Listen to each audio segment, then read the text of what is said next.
অধিক আলোক রশ্মির মাধ্যমে আলট্রাসোনোগ্রাফি মেশিনের মাধ্যমে অধিক আলোক রশ্মি দিয়ে তারা পেটের 7টা পথটা সেট করে পেটের ভিতরে কি ছেলে আছে না মেয়ে আছে তারা বলে দেয়।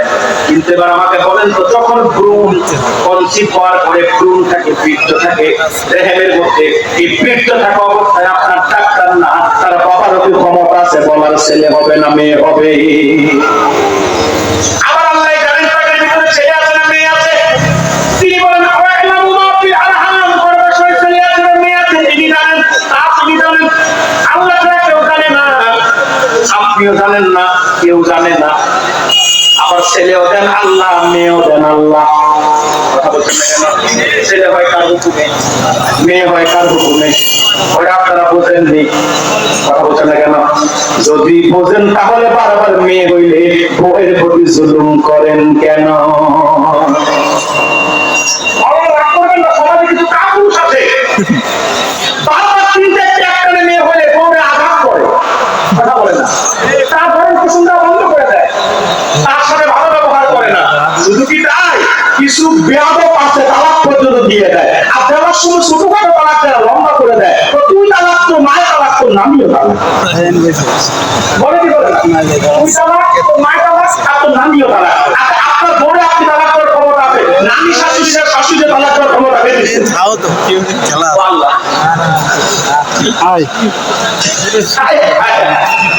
জোশে জোশে হুশার আছে। আমার ভাইয়ের আমি যেটা বুঝে পেয়েছিলাম, ছেলে দেন আল্লাহ, মেয়ে হবেন আল্লাহ। ছেলে হবে মেয়ে হবে আল্লাহ ছাড়া কেউ জানে না। তিনার হুকুমে ছেলে হয়, তিনার হুকুমে মেয়ে হয়। এবার যদি বলেন দায়ী কাউকে করবেনি, তো আমার থেকে জেনে নেন দায়ী কাকে করবেন। কোন নারীকে দায়ী করার সুযোগ নাই। মা বোনরা তোমরা কান খুলে কথাটা শুনে রাখো, কোন মা বোনকে দায়ী করার সুযোগ নাই। দায়ী যদি আপনাকে করতে হয়, পুরুষকে আপনি দায়ী করবেন। কারণ ছেলে হবে না মেয়ে হবে, ওই সিমটমটা আল্লাহ পুরুষের মধ্যে রেখেছেন, নারীর মধ্যে রাখেন নাই। এটা কোরআন বলে, হাদিস বলে, আপনাদের বিজ্ঞানও বলে। পুরুষের যে ক্রোমোজোম শুক্রাণু এটা হচ্ছে XY, আর নারীর যে ক্রোমোজোম ডিম্বাণু এটা হচ্ছে XX। নারী পুরুষ একান্ত কাছাকাছি আসার পরে যখন শুক্রাণু আর ডিম্বাণু একত্রিত হয়, পুরুষের ক্রোমোজোম থেকে XY থেকে একটি X, আর নারীর XX থেকে একটি X একত্রিত হলে সন্তান হয় ছেলে। আর পুরুষের XY থেকে একটি X আর নারীর XX থেকে একটি X যদি একত্রিত হয়, সন্তান হয় মেয়ে। কথা বলছেন না কেন? এই জন্য আজকে মনিরামপুরের মা বোনদেরকে আমি তালাক বানিয়ে যাবো। ও মনিরামপুরের মা বোনরা যদি বারবার মেয়ে হওয়ার কারণে তোমাকে কোনো পুরুষ বলে তোমার পেট ভালো না, তুমিও বলবো আমার পেট ভালো, তোমার জাত ভালো না।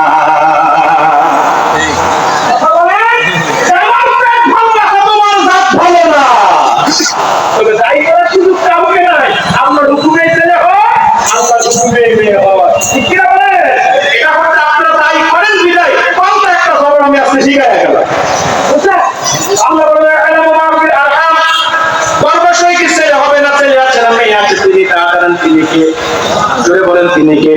এবার আল্লাহ তাআলা চতুর্থ জ্ঞানের কথা বলেন। আল্লাহ বলেন মা তাদরি নাফসু মাযা তাকসিবু গাদা, আগামীকাল সেই উপার্জন করবে আল্লাহ ছাড়া কেউ তা জানে না। কথা বলছেন না কেন? কার রিজিক কোথায় আছে আল্লাহ ছাড়া কেউ জানে না। যদি মানুষ জানতো আগামীকালকে তার রিজিকটা তুই মুখে বাড়িতে আজকে যাইয়া নিয়ে আইতো, কত যেটা আমার আগামীকাল তো ওটা আমরা আজকে দাও। কথা বলছেন না কেন? কার রিজিক কোথায় সেটা আল্লাহ ছাড়া কেউ জানে না। এক সেকেন্ড আগেও পক্ষের এক সেকেন্ড আগেও আপনি নিশ্চিত হতে পারবেন না যে এখানে আপনার রিজিক আছে। আমি একটা উদাহরণ দিয়ে বিষয়টা সহজে বুঝবেন। মনে করেন আপনি খাবার খেতে বসছেন, থালা ভর্তি খাবার নিয়ে, খাবারটা সামনে আপনি রেডি করেছেন, এখনই খাবেন, আপনার মোবাইলটা বাজতেছে, চিন্তা করলেন ফোনটাকে রিসিভ করে নিই, তারপরে খাবারটা খাবো। ফোনটা রিসিভ করার সাথে সাথে খবর আসলো মদিনাপুরের রাস্তার মধ্যে আপনার ছেলেটা পাঁচের নিচে অ্যাক্সিডেন্ট হয়ে গেছে। তা বলেন খাবার খাইবেন না মদিনাপুরে ধরাবেন, নাকি সেদিন এই খাবার খাইতে আসবেন না হসপিটাল যাবেন? এই খাবারটা হয়তো নষ্ট হবে, নয়তো কেউ খেয়ে নিবে। তার মানে এই খাবারের মধ্যে আল্লাহ আপনার রিজিক রাখেন নাই। আবার আপনি হঠাৎ এমন এক জায়গায় উপস্থিত হয়েছেন, দুইজন মানুষ খেতে বসেছে, এখানে খাবারও আছে দুইজনে, তারা দুইজনে খেতে বসেছে, নিশ্চিত তারা এখন খাওয়া শুরু করবে। আপনিও যাই উপস্থিত হয়েছেন কিংবা আমি যাই উপস্থিত হয়েছি। এখন আমার রেখে কেমনে খায়? এখন খাবার দুইজনের খাবারটা তিনজনে দেখবেন ভাগ করে খায়। 1 সেকেন্ড আগেও এই দুইজন জানতো না আল্লাহ যেখানে তিনজনের রিজিক রেখে দিয়েছে। আল্লাহ বলে তার রিজিক কোথায় আছে এটা আল্লাহ ছাড়া কেউ জানে না। আল্লাহ তাআলা মানুষের রিজিক তার থেকে বরাদ্দ করেছেন, সেটা সে পাবেই পাবে, সেটা তার হবেই হবে। আমার ভাইরা 1 সেকেন্ড আগে হলো সেটা আপনার হবেই হবে। 1 সেকেন্ড আগে হলো মৃত্যুর আপনার রিজিক আপনার কাছে আসবে।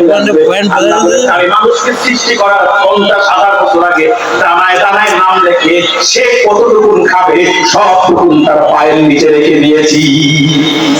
এটা নবী কখন রিজিকের জন্য পেরেশান হয় না।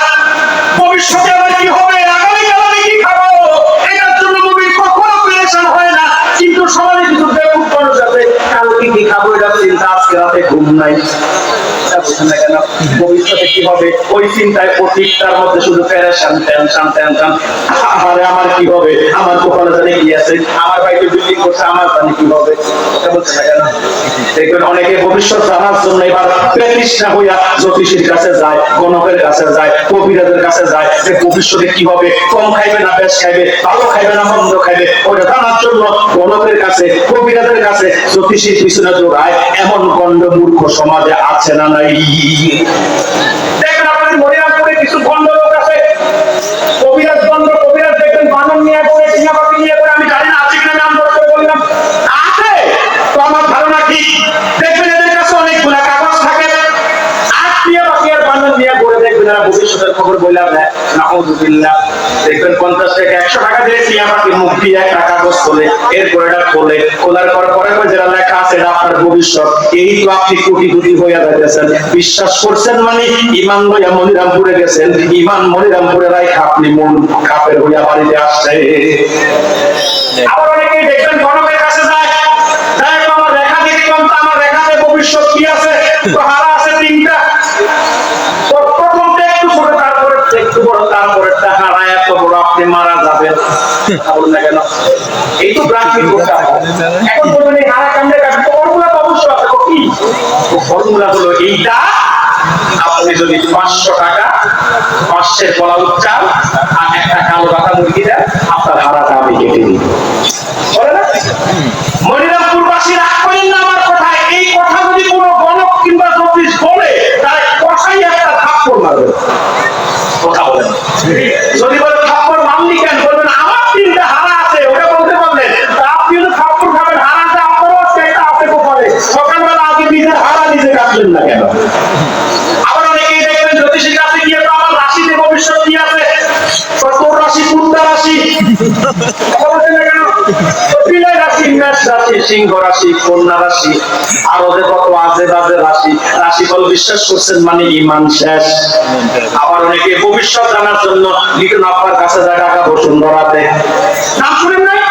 টেলিভিশনে লিটন আপার অ্যাডভার্টাইজ। কে বলেছে ভাগ করে আসুন আপনার ভবিষ্যৎ জানতে চান, এক মুহূর্তে বলছি বাবা লিটন দেওয়ান আসুন বসুন্ধরা টিভিতে। এবার আপনি যাবেন বসুন্ধরা, তাকে দেখবেন টাকা দিলে সে আপনার ভবিষ্যৎ বলবে। হ্যাঁ আপনি বিদেশ যাওয়ার জন্য 5 টাকা জমা দেওয়ার সিদ্ধান্ত নিয়েছেন তো, হ্যাঁ আমি দেখবেন একটা পাথরের মধ্যে একটা কাগজ লাগতে বলবে, হ্যাঁ আমি দেখে বলতেছি না আপনি টাকা জমা দিয়ে আপনি বিদেশ যেতে পারবেন না। নাউযুবিল্লাহ, এটা বিশ্বাস করছেন মানে শিরক। বসুন্ধরাতে ঈমান নিয়ে গেছেন, ঈমান ছাড়া আপনি বাড়িতে ফিরে আসেন। কথা বলেন।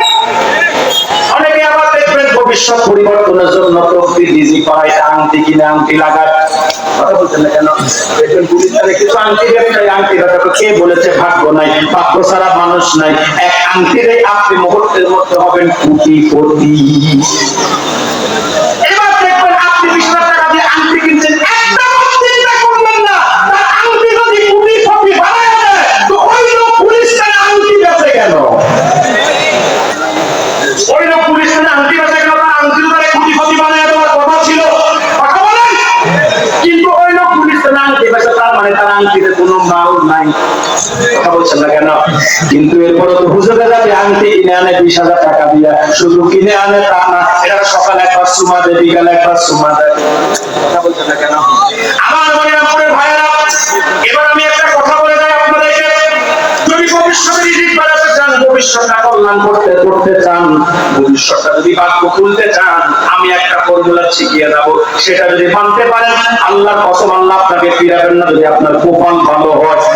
আমি কি বলে দিব? বলবো আমার কত দিবে? আমি কি বলবো?